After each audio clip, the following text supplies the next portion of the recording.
रियासी के गांव वालों ने बहादुरी का सबूत दिया जिस समय उन्होंने 2 लश्कर तोयबा के आतंकियों को सिक्योरिटी फोर्सेस के हवाले किया। खुद उन्हें पकड़ा और उसके बाद सिक्योरिटी फोर्सेस के हवाले कर दिया। लेकिन जब इन्वेस्टिगेशन हुई मालूम यह चला कि तालिब हुसैन, जिसे रजौरी में जो आईडी ब्लास्ट हुए उसका मास्टरमाइंड बताया जा रहा है, उसके भारतीय जनता पार्टी के साथ भी लिंक्स निकल आए। लिंक्स इस तरीके से कि जो तस्वीरें सोशल मीडिया के ऊपर आ रही हैं उसमें भारतीय जनता पार्टी के लीडर्स के साथ तालिब हुसैन की तस्वीरें हैं। भारतीय जनता पार्टी की कई मीटिंग्स में तालिब की तस्वीरें जो है वो शेयर की जा रही हैं और यहां तक कि गृह मंत्री अमित शाह के साथ भी एक तस्वीर जो है वो सोशल मीडिया पर वायरल हो रही है जिसमें तालिब बीजेपी का गमछा पहने नजर आ रहे हैं। तो तालिब हुसैन का, एलईटी के एक टेररिस्ट का भारतीय जनता पार्टी के साथ आखिर क्या कनेक्शन है, इस पर बात करने के लिए मेरे साथ भारतीय जनता पार्टी के अध्यक्ष रविंदर रैना है।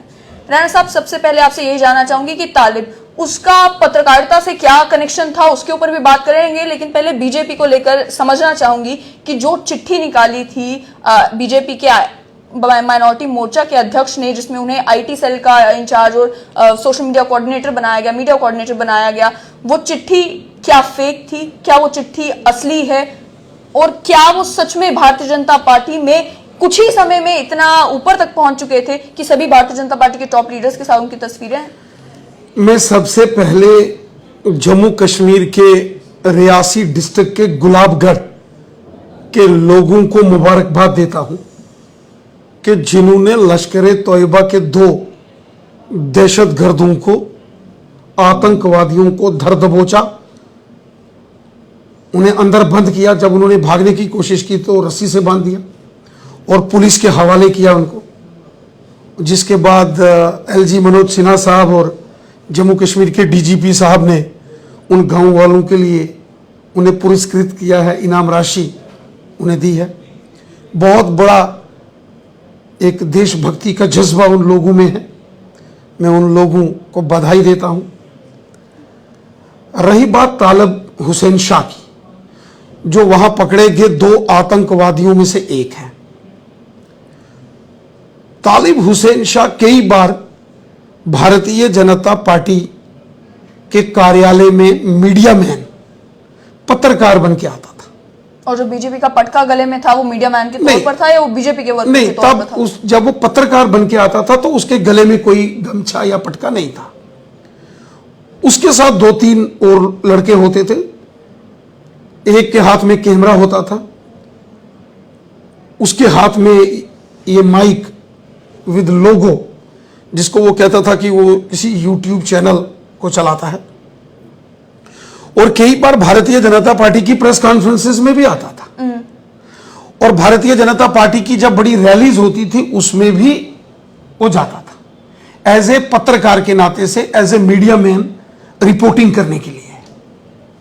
और कई बार वो इंटरव्यू चलाता भी था, हमें भी व्हाट्सएप पर वो लिंक भेजता था, देखो ये मैंने आपका इंटरव्यू चलाया, ये न्यूज चलाई। लेकिन वो पत्रकार नहीं था, वो आतंकवादी था, जिसको प्लांट करके लश्कर तोयबा ने भारतीय जनता पार्टी के कार्यालय में ऑफिस की रैकी करने के लिए भेजा था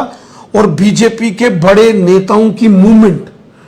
मॉनिटर करने के लिए उसको काम लगाया गया था। ये इंफॉर्मेशन आपके साथ किसने शेयर की? जब तालिब हुसैन शाह रियासी के गुलाबगढ़ के टुक्सन गांव में पकड़ा गया, उसके बाद जो उसके मोबाइल से जो वीडियोस और जो फुटेजेस आई हैं, उसके आधार पर यह बात सिद्ध होती है कि वो भारतीय जनता पार्टी जम्मू कश्मीर के इस कार्यालय में बड़ी आतंकी घटना को अंजाम देने की साजिश और कोशिश कर रहा था। रैना साहब, मेरा सवाल चिट्ठी को लेकर था कि जो चिट्ठी जिसको रही बात चिट्ठी ने कंफर्म किया कि वो चिट्ठी मैंने ही निकाली। चिट्ठी जो है, भारतीय जनता पार्टी में एक संविधान, जब हम कोई भी नियुक्ति करते हैं, किसी को अपॉइंट करते हैं, उसका हम एक प्रेस नोट बीजेपी ऑफिस से निकलता है और नियुक्ति करने का अधिकार प्रदेश अध्यक्ष को है। ऐसी कोई चिट्ठी भारतीय जनता पार्टी के कार्यालय से नहीं निकली और ना ही कोई प्रेस रिलीज मीडिया में के अंदर बीजेपी की ऑफिशियल मेल आईडी से नहीं गई। लेकिन माइनॉरिटी मोर्चा के अध्यक्ष ने कहा, कंफर्म किया कि मैंने निकाली। जैसे आप लोग कहीं भी भारतीय जनता पार्टी का कोई प्रोग्राम डेली आपके न्यूज चैनल के जो आपकी ऑफिशियल ईमेल है वहां हमारी डेली न्यूज़ आती होंगी, आप उन न्यूज़ को चलाते हैं। इसी तरह जो प्रिंट मीडिया वाले हैं वो पब्लिश करते हैं। ना किसी इलेक्ट्रॉनिक मीडिया और ना ही किसी प्रिंट मीडिया ने ऐसी कोई खबर चलाई है कि जिसमें यह व्यक्ति इसको कोई जिम्मेवारी जो है पार्टी ने दी। और ये तस्वीरें जो सामने हैं जो शेयर की जा अब रही ये जो बहुत सारी तस्वीरें, एक तस्वीर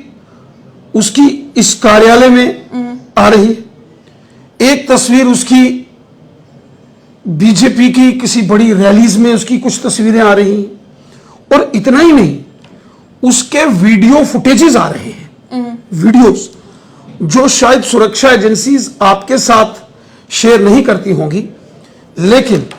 बहुत सारे ऐसे फोटोज और बहुत सारे ऐसे वीडियोस जो सुरक्षा एजेंसियों के हाथ लगे हैं, जिसको तालिब शाह जो लश्कर तैयबा का आतंकवादी था और एक फ्रॉडी पत्रकार बनके, जो पत्रकार था नहीं लेकिन चोला पहना था पत्रकार का, मीडिया पर्सन का, वो ये सारी डिटेल यहां से लेके फोटोज और वीडियोस सीमा पार बॉर्डर के उस पार अपने आतंकी सरगनाहों को भेजता था। लेकिन इसी पर डीजीपी की जो कल की प्रेस कॉन्फ्रेंस थी, डीजीपी दिलबाग सिंह ने इसमें कहा कि इन्वेस्टिगेशन में ये जरूर निकल कर आया है कि रजौरी में जो आईडी ब्लास्ट हुआ उसका मास्टरमाइंड तालिब को बताया जा रहा है, लेकिन उन्होंने भी ये कहा कि इसमें कोई पॉलिटिकल एंगल ढूंढने की कोशिश ना की जाए। नहीं, देखिए, इन्वेस्टिगेशन एजेंसीज का काम है अपना काम करना। मैं आपके चैनल के माध्यम से एक और बड़ी बात बताता हूं। तालिब हुसैन ने बीजेपी के अंदर जो मेरे यहां पीए हैं, जो मेरा सारा प्रोग्राम्स प्लानिंग करते हैं, उनको कई बार संपर्क किया कि हम रविंदर रैना जी की कोटरंग का जो बुद्धल एरिया में पड़ता है वहां हम इनकी एक रैली करना चाहता हूं मैं। एक बार नहीं, 10वीं बार मैंने अपने जो मेरा प्रोग्राम इंचार्ज है, मैंने इनको बोला कि जो व्यक्ति मीडिया वाला है, मीडिया वाले को क्या इंटरेस्ट है कि वो मेरी वहां रैली कराएगा, लेकिन मुझे याद है कि कम से कम 5-7 बार उसने रजौरी के बुद्धल क्षेत्र का जो कोटरंग का है वहां उसने ये जोर दिया कि वो वहां बीजेपी की रैली करना चाहता है। जो गृह मंत्री के साथ उनकी तस्वीर है उसको लेकर क्या कहेंगे? देखिए, ये तस्वीर मैंने भी सोशल मीडिया में देखी है। अभी मैंने आपको कहा कि और बहुत सारी चीजें उसके मोबाइल से निकलकर आ रही हैं। बहुत सारी चीजें मैं आपके चैनल के माध्यम से आपके साथ डिस्कस नहीं कर सकता। रीजन है कि अभी इसकी इन्वेस्टिगेशन चल रही है और इंटेलिजेंस फेलियर मानते हैं इस बात को कि जिन बीजेपी के लीडर्स को सिक्योरिटी थ्रेट है, जिन्हें आतंकी जो है आपको भी डेथ थ्रेट्स दे चुके हैं, आपके दफ्तर में आपसे मिल पा रहा है अगर लश्कर तोयबा का आतंकी, तो इंटेलिजेंस फेलियर मानेंगे इसको? देखिए, कहीं ना कहीं मुझे लगता है कि जो इतने साल से रैकी कर रहा था और बीजेपी के साथ साथ उसने कुछ और लोगों की भी रैकी की हुई है, वो भी आपको कुछ दिनों में डिटेल सामने आ जाएंगी। उसके मोबाइल से जो चीजें, जो मुझे कुछ वरिष्ठ जो सुरक्षा का सारे जो सिचुएशंस देखने के वाले वरिष्ठ अधिकारी हैं, सीनियर सिक्योरिटी ऑफिसर्स, उन्होंने जो मुझे जानकारी दी, इसके निशाने पर भारतीय जनता पार्टी का कार्यालय था। यहां तक कि ये मेरी जो मूवमेंट होती थी, मैं जब यहां से अलग अलग डिस्ट्रिक्ट्स में जाता था, रजौरी, पुंछ, डोडा, किश्तवाड़, रामबन, रियासी, यहां तक कि जब मैं कश्मीर जाता था उसकी भी ये डिटेल बनाकर पाकिस्तान के कब्जे वाले जम्मू कश्मीर में भेजता था। और भी इसने बीजेपी के सारे ऑफिस की रैकी करके कौन कौन सी यहां गलियां हैं, निकलने के आने और जाने के रास्ते कितने हैं, कौन है, इसकी लोकेशंस भी इसने पाकिस्तान के आतंकी संगठनों को दी। और ये एक मॉडस ऑपरेंडी आतंकवादियों का है। आतंकवादी पहले सीधा हमला करते थे, जैसे पुलिस स्टेशनों पर, आर्मी कैंप्स पर। फिर उन्होंने जब देखा कि वहां वो कामयाब नहीं हो रहे ज्यादा, तो टारगेटेड किलिंग्स की। टारगेटेड किलिंग्स के बाद ये जो नया मॉडस ऑपरेंडी है, ये एक बड़ी साजिश है जिसका आपने जिक्र किया। आतंकवादी ने कई बार मुझे टेलीफोन से धमकी दी, लेकिन यही वीडियो बनाए, जान से मारने की धमकी दी। सवाल जनता को परेशान कर रहा है, अब ये जो तालिब वाला मसला है, परेशान कर रहा है, वो सवाल ये है कि एक व्यक्ति जिसे आप कह रहे हैं कि वो पत्रकार था, वो भारतीय जनता पार्टी का वर्कर भी नहीं था, उसके बाद उसके नाम की चिट्ठी जो है वो आती है कि उसे भारतीय जनता पार्टी का जो माइनॉरिटी मोर्चा का अध्यक्ष है वो कंफर्म करते हैं कि मैंने चिट्ठी निकाली है, उसको आईटी सेल का इंचार्ज बनाया है। बात ये है कि अगर मान लीजिए वो पत्रकार ही था, वो भारतीय जनता पार्टी का वर्कर नहीं था, एक्सेस किस तरीके से था उस पत्रकार को भी कि जो भारतीय जनता पार्टी की हाई लेवल मीटिंग्स है, जिसमें कई बार भारतीय जनता पार्टी के भी कई बड़े बड़े लीडर्स को एक्सक्लूड किया जाता है, उन हाई लेवल की मीटिंग्स में आखिर ये पहुंचा कैसे? और बताया भी जा रहा है कि कुछ ही समय के लिए इसे भारतीय जनता पार्टी में अगर उसने समय बिताया तो भी बिताया, उसके बाद उसने रेजिग्नेशन अपना खुद ही दे दिया था जिस समय उसने न्यूज ऑर्गेनाइजेशन ज्वाइन की। तो अगर 18 या 20 दिन के लिए या 2 महीने के लिए वो भारतीय जनता पार्टी में था, तो कैसे मुमकिन है कि सभी हाई लेवल मीटिंग्स में वो मौजूद है, गृह मंत्री के साथ उसकी तस्वीर है, या भारतीय जनता पार्टी के उन लीडर्स के साथ जिन्हें सिक्योरिटी रिस्क है उनके साथ मुलाकात कर रहा है? बिल्कुल, मैं आपकी बात से सहमत हूं। कहीं ना कहीं इंटेलिजेंस चूक तो हुई है, ये आप माने। एक मॉडस ऑपरेंडी जो लश्कर ए तोयबा आतंकी संगठनों ने बनाया, मैंने पहले कहा, जब वो पहले हमला करते थे, फिर टारगेटेड किलिंग्स करते थे, फिर वो भी नहीं कर पाए तो उन्होंने कई बार मुझे फोन कॉल्स की, उन्होंने वीडियो थ्रेट कॉल्स की, वीडियो बना के भेजे। आपने वो वीडियो आपके चैनल पे ने भी चलाया था कि कैसे एक आतंकवादी बंदूक के सामने रख के मुझे कहता है कि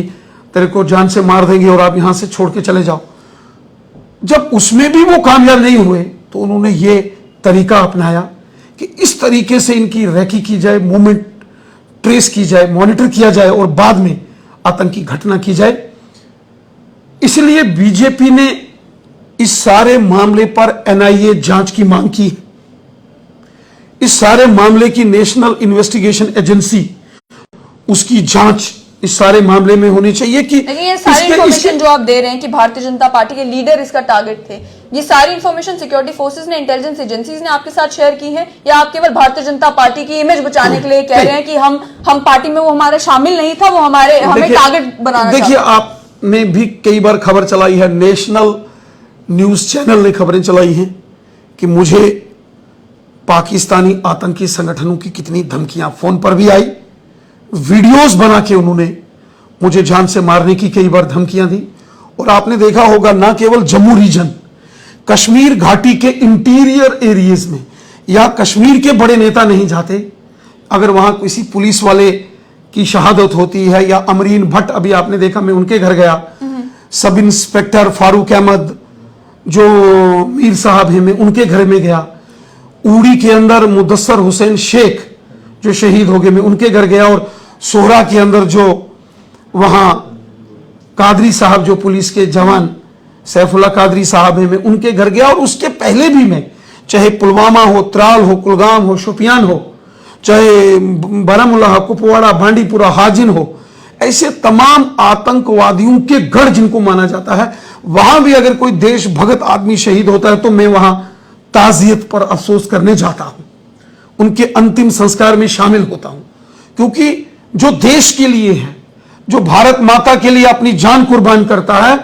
हम हमेशा उसको नमन करते हैं, उनके घर में जाते हैं। लेकिन और वहां भी मुझे आतंकवादियों की धमकियां हमेशा रही,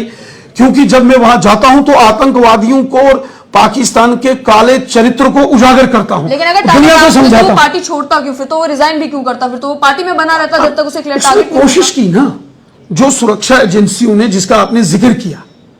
जो डिटेल उनके पास आई है और जो उसके मोबाइल से वीडियोस मिले,